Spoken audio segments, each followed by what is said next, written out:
much. Have a good night.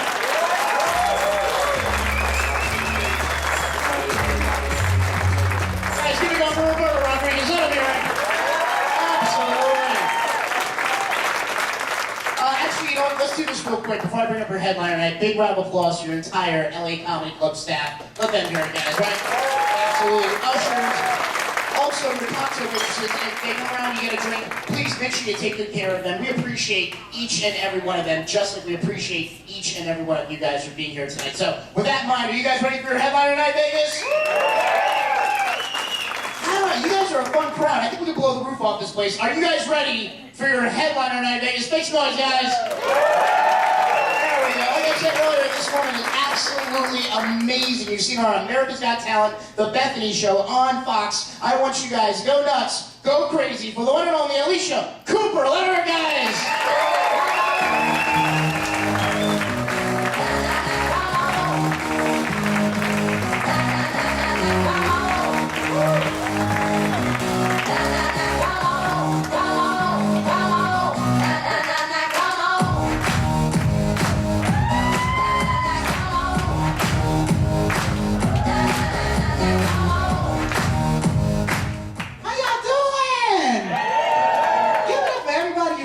So far, give it up for Danny, give it up for Roberto, give it up for Jeremy. I'm gonna use Jeremy as a dildo later. Na, come on. Drink up. The drunker y'all get, the funnier all this shit gonna be. Because I just moved to Vegas 6 months ago. I'm still getting acclimated to this place.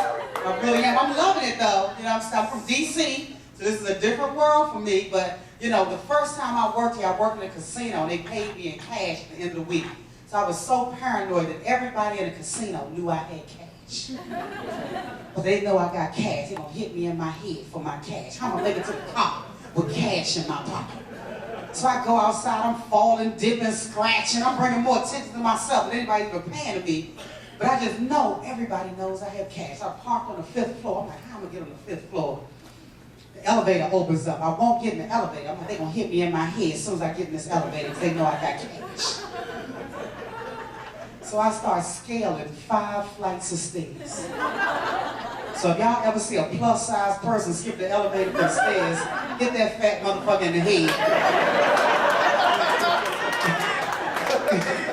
They have money on them.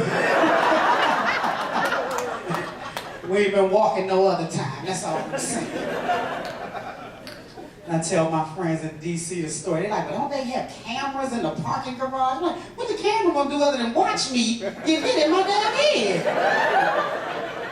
They ain't gonna jump off the wall and start fucking people up. I'm out here all by myself. They're gonna use that footage on the evening news. And everybody at home will be like, ooh, he's fucking her up. That's as good as it's gonna get for me. My friends say the dumbest stuff. One of my friends called me last week and was like, do you know Taco Bell isn't using real beef? I'm like, you're getting 13 tacos for 39 cents. What the hell you think they was using? Round. Eat that Alpo and get the hell off my phone. My friends are crazy. They would go to a funeral and say dumb stuff like, he don't look dead, he looks asleep. When was the last time you went to sleep in a 3-piece fucking suit? I hope he come back to life and bite your dumb ass. My friends say the dumbest stuff. And I love being out here though, because every culture imaginable is on the West Coast. When I grew up in DC, we only had 2 cultures, black and white. And we had one Mexican girl named Melissa Pena. So this is a whole new world. I was able to broaden my dating horizon. I done dated one of everybody. I didn't even know Native Americans still existed until I got out here. His Native American name was Flies Like a Hawk. He ended up leaving him for his best friend hung like a moose.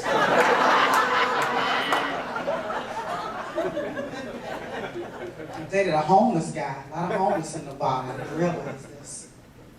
But we argued about everything. We never saw eye to eye, because I told him he had it better than me, because everywhere he went, he was already home. I still had to drive drunk. Who's really winning? But I knew he was in love with me when he asked me to move out with him.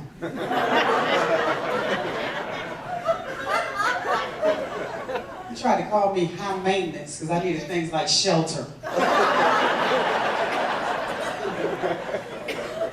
And water. I dated a 400-pound vegetarian. There was a whole lot of broccoli. And he had a nerve to ask if I was bisexual. He said, "Are you bisexual?" Because I only date women who are bisexual. I was like, hell yeah, if you bi, I'm sexual. This is America, people. We are still technically in a recession.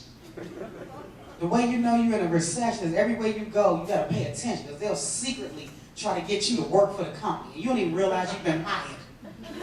You go into the grocery store, you get a whole cart full of groceries. What do? They send you to the self-checkout. I'm like, I don't work here, man. They don't give you any incentive. You can take 20 cents off the bill. We haven't discussed my benefits package. Then they want you to bring the bag of stuff too. That is getting ridiculous. I'm like, nah, y'all have gotten out of control. You go to the airport. You tell them you want to sit in the exit row. They tell you got to help everybody out in case the plane goes down in a fiery crash. I'm like, I don't work here. I don't know these people. This plane goes down, I'm knocking everybody the hell out the way. I don't know y'all. I really don't give a shit. I just want some extra leg room. You shouldn't have believed me. They are crazy on the plane, man. They charge you for every little thing. Stuff that used to be free, you gotta pay for, man. You gotta beg for peanuts. They don't care. You can be hypoglycemic. They don't care. They like that. Just die in the fucking air. We don't care. We're not giving you nothing for free. It's ridiculous. You used to get a movie. Now they give you a Viewmaster and tell you to click it and pass it the hell on down. They are not giving us any damn thing. Doesn't make any sense charging $25 to check your first bag. They know we going out of town. We have to take something. I fixed them. I stood in the lobby and put everything in my luggage on my body.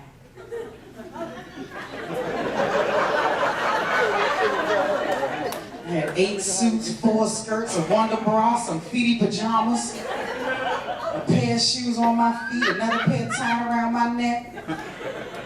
I sprayed all my perfume on. Drank my scope like it was Jägermeister. Drinking this 25. We gotta go to security checkpoint. It's another place I hate. Take this off, take that off, take the shoes off, take the coat off.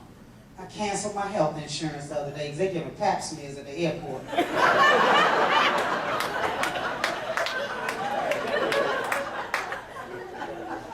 I found my class ring.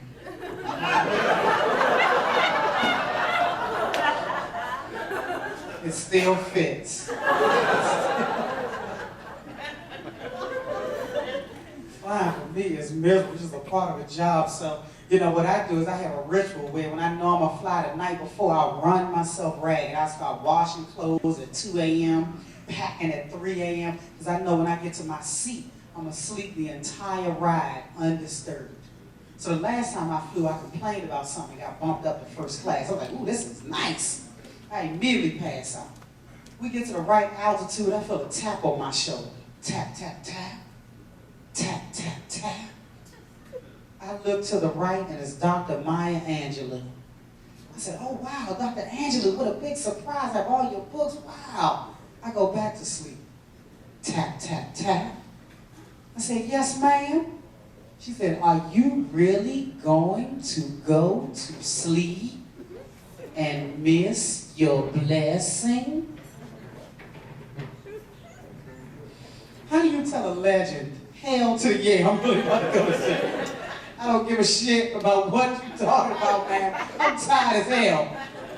But then I didn't realize what the blessing was. I know it was a financial blessing. I realized, oh, she's the blessing.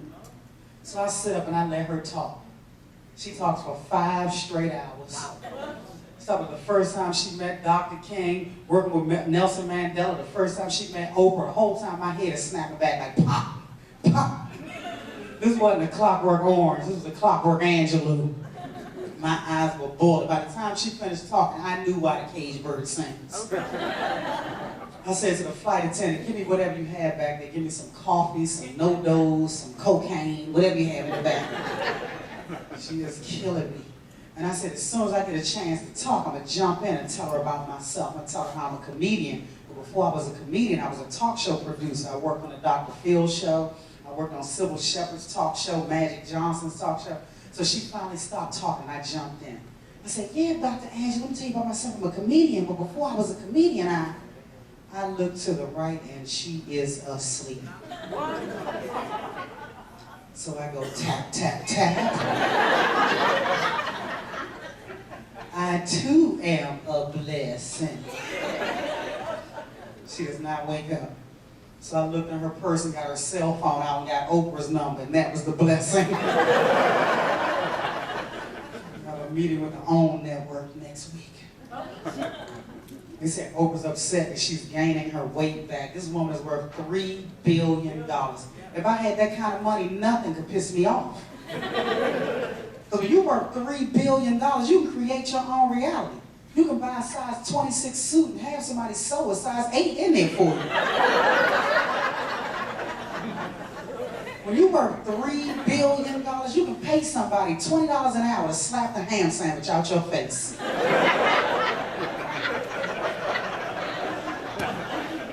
And I would take that job. Pow, is that a ham sandwich? Pow, is that a pit bull? And I had Oprah looking like Jennifer Hudson by 4th of July. These celebrities are doing all kinds of stuff.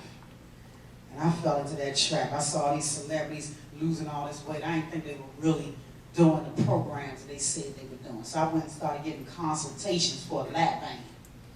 I went looking for everything. I checked out the gastric, I checked out all that other stuff, and then I settled on the lap band. And the problem was, I ate my way through a lap band.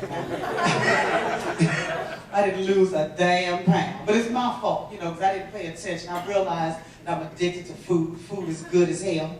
I don't understand people who don't eat. You know, they're an anomaly to me.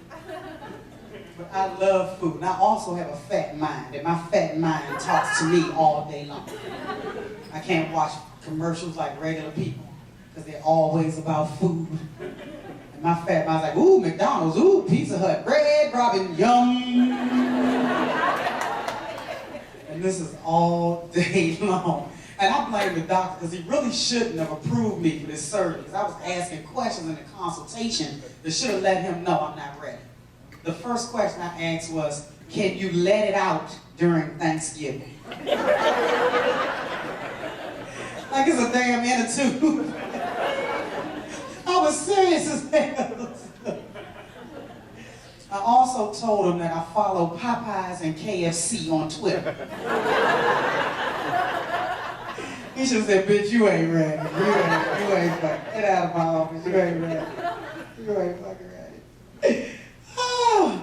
But I went through with it, you know, I was like, shit, I can do this. It's mind over matter. You know, I'm willing to do anything to lose weight except eat less and exercise.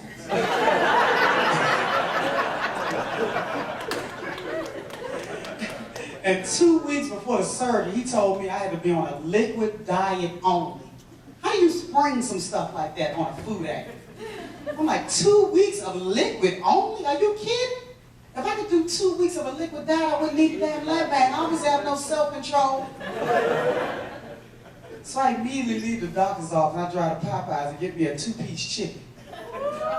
My fat mind said, I'm gonna chew this chicken so long it's gonna liquefy.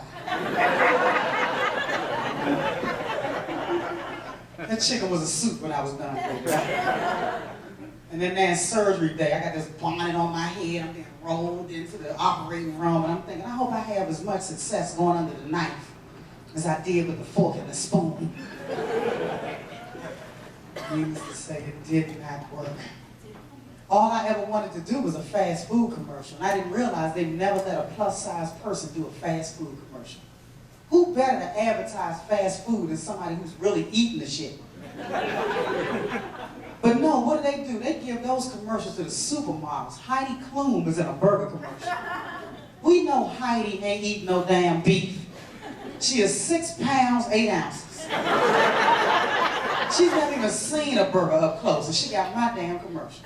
I put stock and money into this company, not Heidi fucking Klum. I am highly offended by this. But advertisers think if they let a plus-size person do the commercial, what they're saying is eating this food will make you fat. That doesn't matter. When we get to the McDonald's, we're going to see fat people in line. We're going to see fat people walking out the front door with their bags, singing. Da-da-da-da-da. I'm loving it. That is not a deterrent. I don't go anywhere where too many skinny people go. Because I know the food is going to be nasty. It's not going to have any seasoning on it. It's going to have asparagus and bok choy. The dessert is going to be air. I go where the fat people go. If I saw Louis Anderson promoting a new and improved Big Mac, I'm putting my socks and shoes on while the commercial's still rolling. I'm headed to the nearest McDonald's. I know Louis knows what the fuck he's talking about. I know damn Heidi Klum. But there's still fat discrimination. My uncle discriminates. He's 70 years old. He thought he was going to get more money on his pension than he did. And he ended up working in the McDonald's drive-thrus.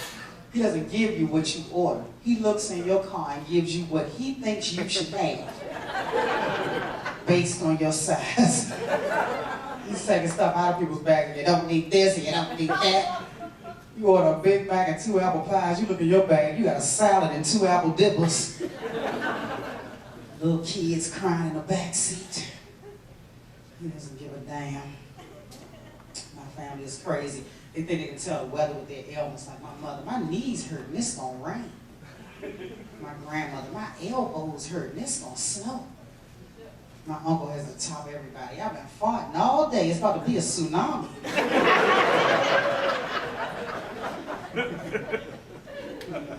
Y'all are so cute. Y'all dating, married? You said, man.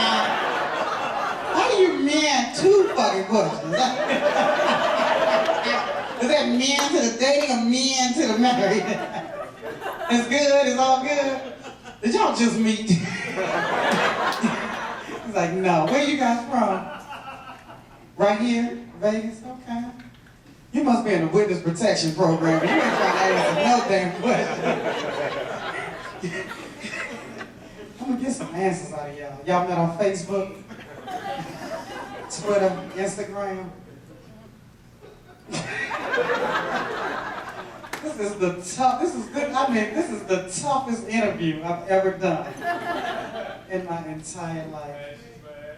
Oh, she's your ex?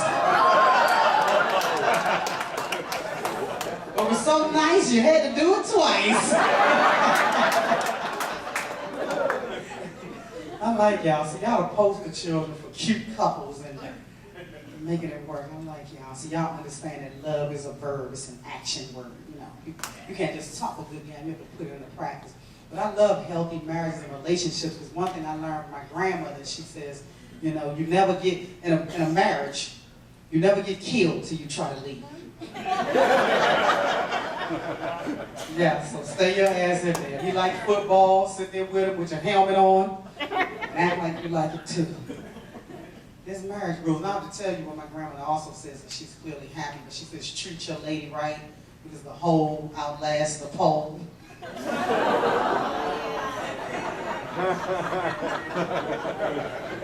It might leak a little bit, but it always works, doesn't it, ladies? We don't need Viagra. We don't need red pills and blue pills. I'm stuck in the matrix. We had Viagra all along. It's called jewelry.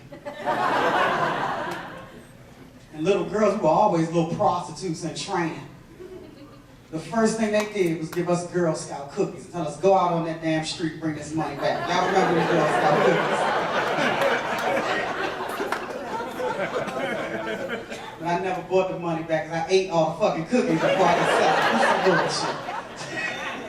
My mom had to write checks to the Girl Scout company every year. This was not fair. And I grew up an only child too. That was a trip. When you're an only child, you don't have nobody to blame stuff on. You know, something breaks, it's your ass. It's not even like, my brother did it. No, it's you. There's nobody else in the fucking house but you. And I think I was an only child of the worst decade, the 70s. That was the last decade where everybody was still having large families. Like my mom's the oldest of 9, my dad's in the middle of 6. And that would have been okay, but all the TV shows were about large families, like the Partridge Family, Brady Bunch, 8 is enough. If my parents had a sitcom, it would have been called One is Way Too Damn Many. And anytime there was a sitcom about an only child, something was wrong with the only child. Like Dennis was a menace. Ricky Schroeder and Silver Spoons, he was a brat. Webster was deformed. We even had a sitcom about an only child who was so dysfunctional his parents had to build a robot just to play with. It was called Small Wonder. She remembers. But the benefit of being an only child is you don't have a sibling to have a rivalry with. Because I'd have been tough to compete with. I was class president, homecoming queen, captain of the debate team. Of course, I was homeschooled.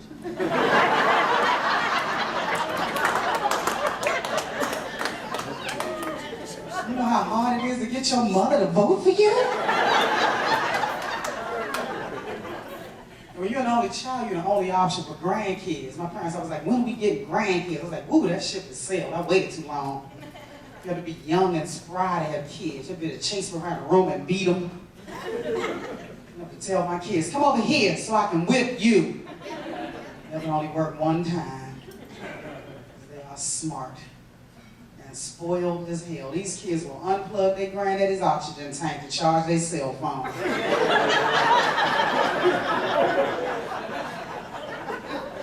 Let me get some of this juice, granddaddy. You don't need all this. You done lived your life.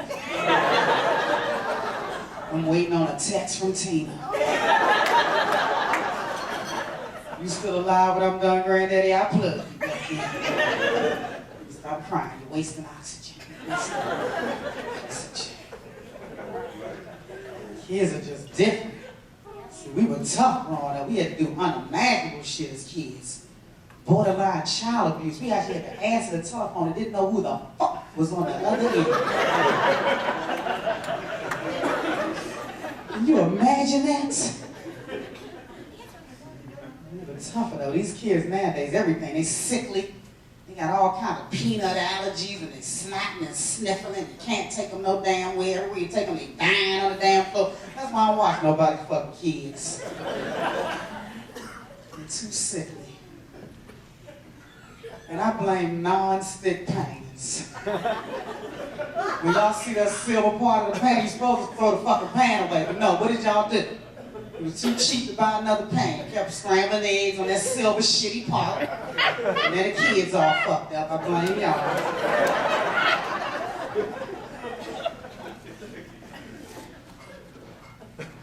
These kids have it made. There's an app on the cell phone now. Your kid gets locked out. You can push a button on the phone and let your kid in the house. When we were locked out, we were just locked the hell out. We went down the street to the local pedophile's house and hoped he didn't touch us till our parents got home. We were more careful with the key the next time. Everything is about protecting these kids. They actually have something called Everybody Gets a Trophy. Have y'all heard of this little gym? How the hell does everybody get a trophy when everybody didn't win? That's unfair to the winning team. If you didn't win, you gonna take your little losing ass over in the corner, cry about it, figure out how to come back, whip ass, and get a trophy you actually earned. It feels better that way. And if you do get a trophy you didn't earn, you should have a big L on it for loser. Because you didn't freaking win. Kids' names are so creative. My next door neighbor daughter came over, cutest little 6-year-old. She had a t-shirt on. The t-shirt had the letters L-A-A on the shirt. I said, what's that? She said, that's my name. I said, what's your name? She said, Lil Dasher.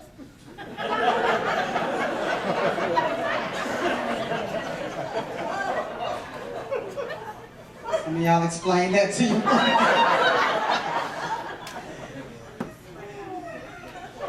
I like this little remedial crowd. How did all y'all end up in the same room together?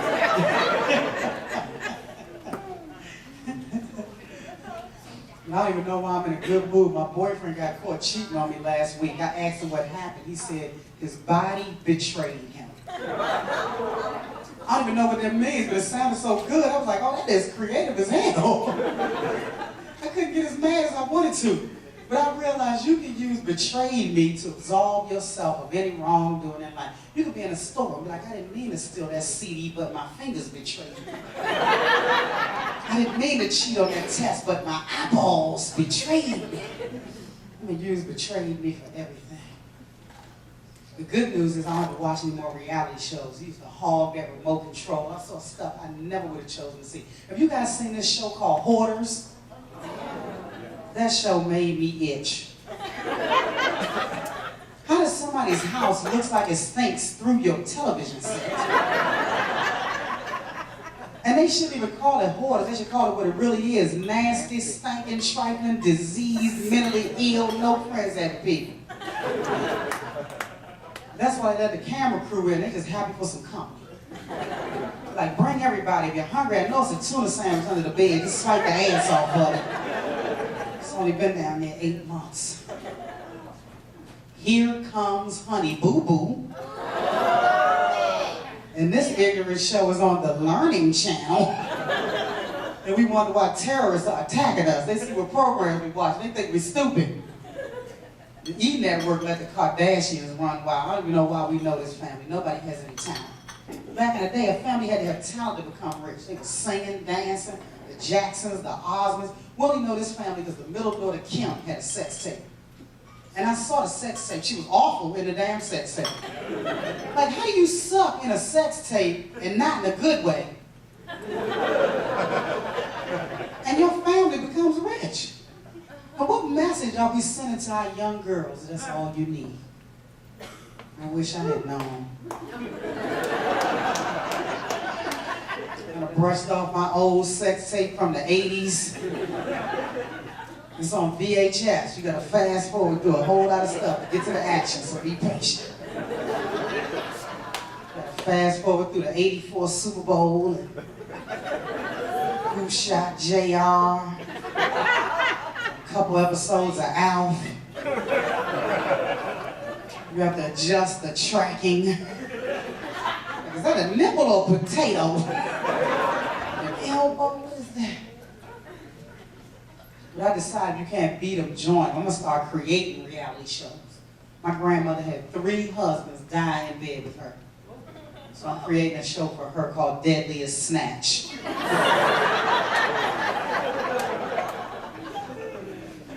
See, I like unscripted stuff that couldn't have been planned, like the Chilean miners that was stuck in a hole for 69 days. I was riveted to the screen as they plucked 1 miner at a time out of that hole. They lost 20 pounds. That's all we heard as Americans was how much weight they lost. Like, 20 pounds? How long were they in that hole? That wasn't so bad. I could have done that. I tried Jenny Craig. I tried Weight Watchers. I think I'm going to try to drop my fat ass in a hole. I have some vacation days coming up. How sexy those miners look coming out of that hole. Then when it died as a success, you will see a lady in a commercial going, 5 years ago, I had my jaw wired shut. But to drop my fat ass in a whole diet was a lot less painful.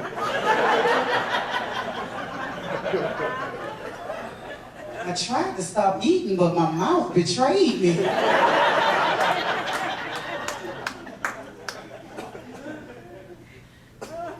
One addiction I have is YouTube. Anybody else here look on YouTube besides me? Any other YouTubers? That YouTube is a trip, because you don't even mean to stay on YouTube as long as you fucking on it. You start out watching one video, and you end up clicking on 18 boxes on the right side of that video, stuff you never even knew you wanted to see. I lost a whole day of my life clicking on that right side of YouTube. That right side is the devil. I put a piece of typing paper on the right side of my monitor so that won't happen again. I came across this video called McDonald's Beatdown. I don't know if y'all saw that. If y'all haven't, go home tonight and type in those 2 words. This need YouTube awards. That's what I decided after watching this video. Somebody needs an award, because that's how good this YouTube video was. These two women went into a Greenwich Village, New York McDonald's late one night. It was still crowded because it's New York. And they are belligerent. All you hear is them hollering and screaming. Somebody's recording it on their cell phone. And all you hear is, do something, do something, do something, pussy, do something, pussy.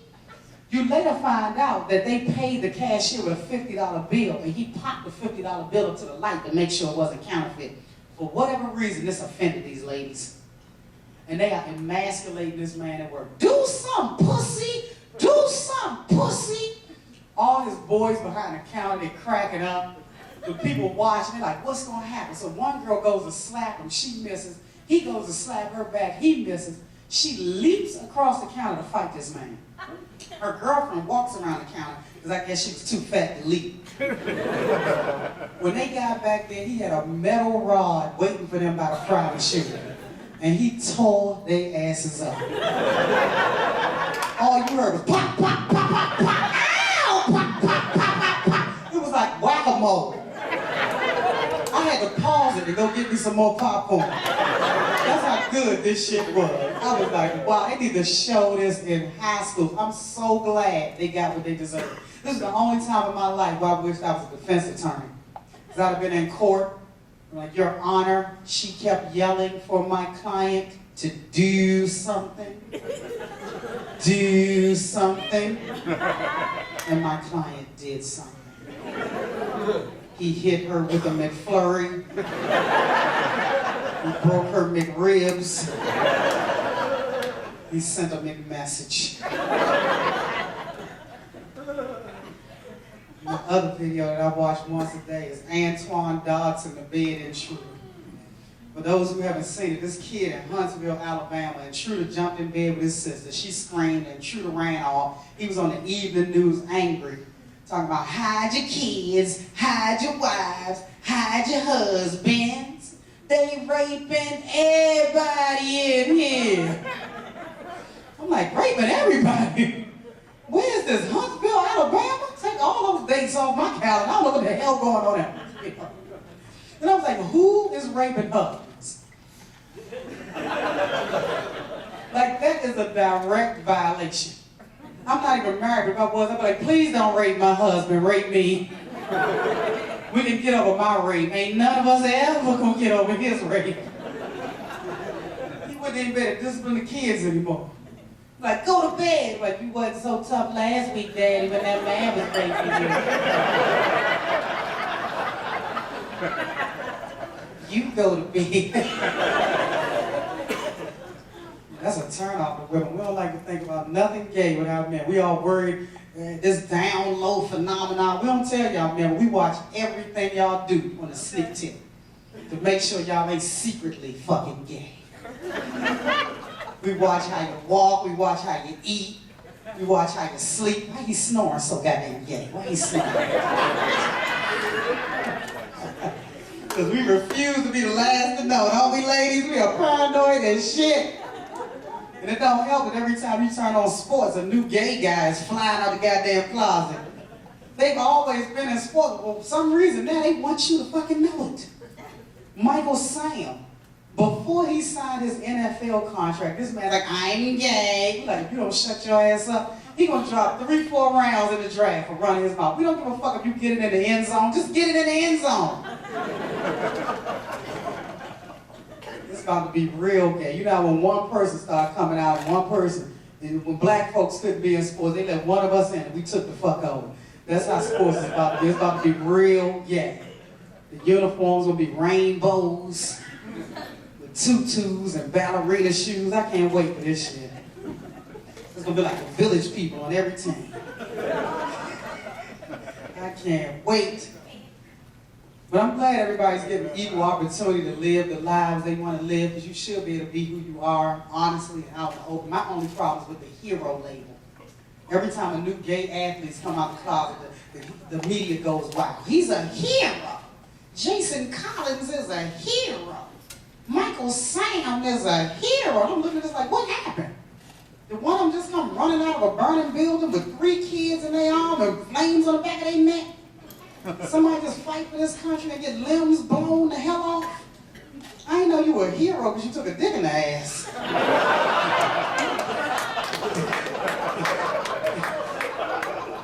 Is that the new criteria? If that's the case, I deserve a purple fucking heart.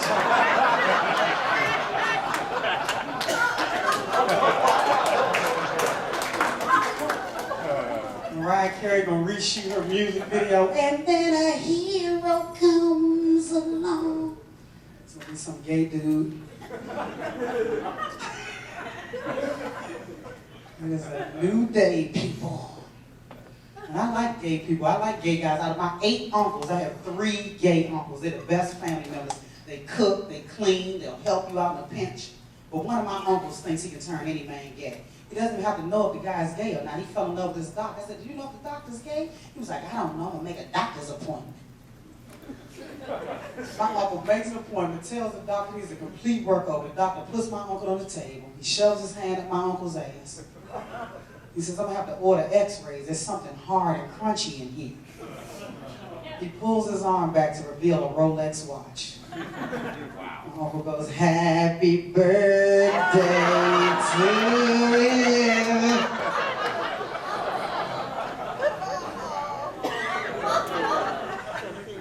They're engaged. The moral of this story, ladies, is keep more treats in your anus. Because what you won't do, another man will. But if y'all didn't think anything I said was funny tonight, y'all really gonna find this funny. I'm selling CDs in the lobby. Not my CD. For the white folks, I have Crystal Gale's greatest hits. You gotta perk up. White folks love other white folks with 2 first names. Toby Keith, Tina Louise. You know who Tina Louise is, you're at least 60. For the black folks, I have Bobby Brown. For the Latinos, I have Menudo.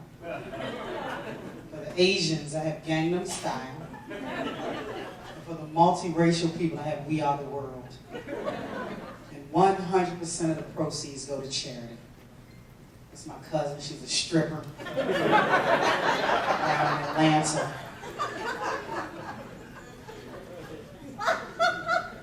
Thank you, one lady who's enjoying the show. I need you to run around the room and make it sound like everybody's having as much fucking fun. Get out of here, but these are my shirts. The first one says, love is a verb. Really nice. The weather's changing. You need one for your trip to Vegas. Memento. The other one is even a nicer sentiment in a V-neck.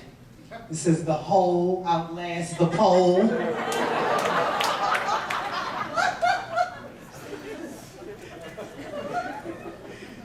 guys have been a great one. Y'all the best 10 o'clock show we've had tonight.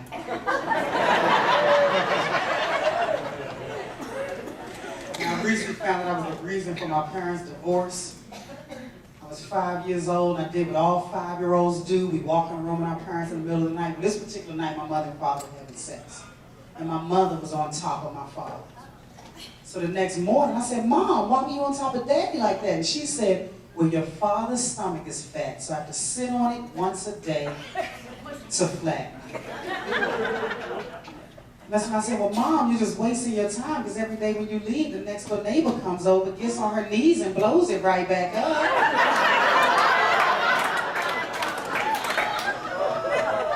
My name's Alycia Cooper. You've been great.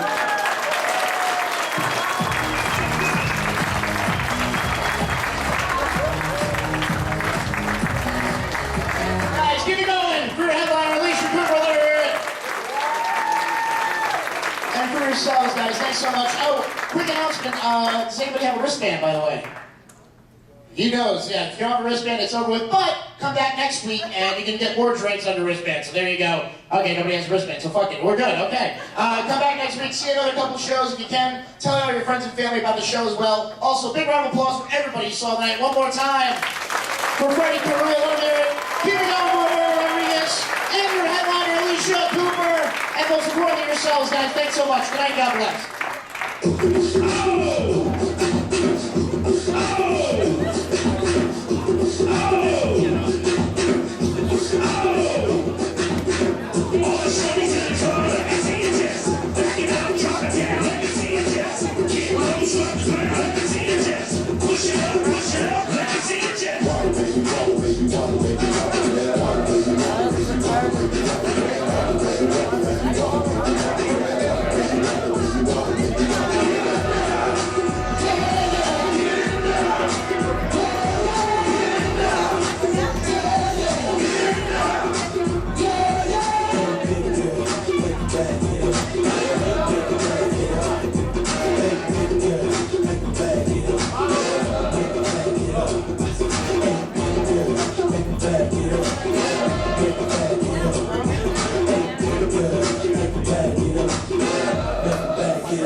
Change my time. Yeah, I'm new to the game, but y'all might wanna say you ain't touch they like say the time. I can dance on it, I don't you step. Yeah, I'm looking at something like a true player. A girl told me that a man that can dance might could possibly get down with the tool in his pants. Now I'm a lady, let me see it vibrate. And when it's over, you ain't gonna need your bird. Cause I'm a pro, make you bend your back low, and about the real flag, just like the percolate. Wobble, baby, wobble, baby, wobble, baby, wobble, yeah. Wobble, baby, wobble, baby, wobble, baby, wobble, yeah. Wobble, baby, wobble, baby, wobble, baby, wobble, yeah. Wobble, baby, wobble, baby, wobble, baby, wobble, yeah.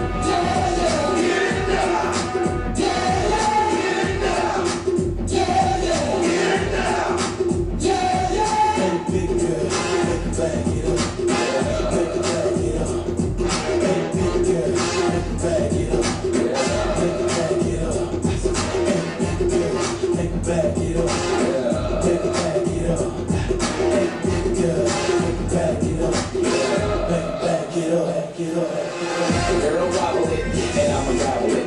I say you moving your head to head body. We can cradle the bed, I'm straight ragged, and the girl say my like it, cover right shit. Yeah, I'm so expensive, but I can't help it, my flow ridiculous. Boy, gotta give like it gotta be Christmas. Swag on this like you gotta be guilty. And the girls on cameras, and they want pictures, and they gon' frame them. See that? Let a little bit while I'm saying my scriptures. Cause I leave you holy like a prayer in the temple. I move with the letter of a pencil. And mine won't miss you, good night kiss you. Take a damn lie, cause you got a pistol. And I don't think God will pick her up these issues. Wobble, baby, wobble, baby, wobble, baby, wobble. Wobble, baby, wobble, baby, wobble, baby, wobble. Wobble, baby, wobble, baby, wobble, baby, wobble. Wobble, baby, wobble, baby, wobble, baby, wobble.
Wobble, baby,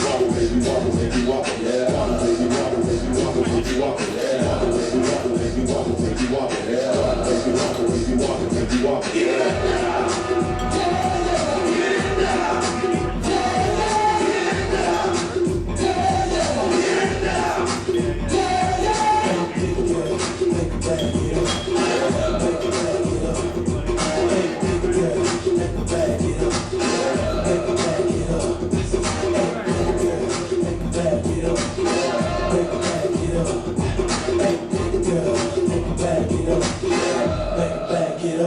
up.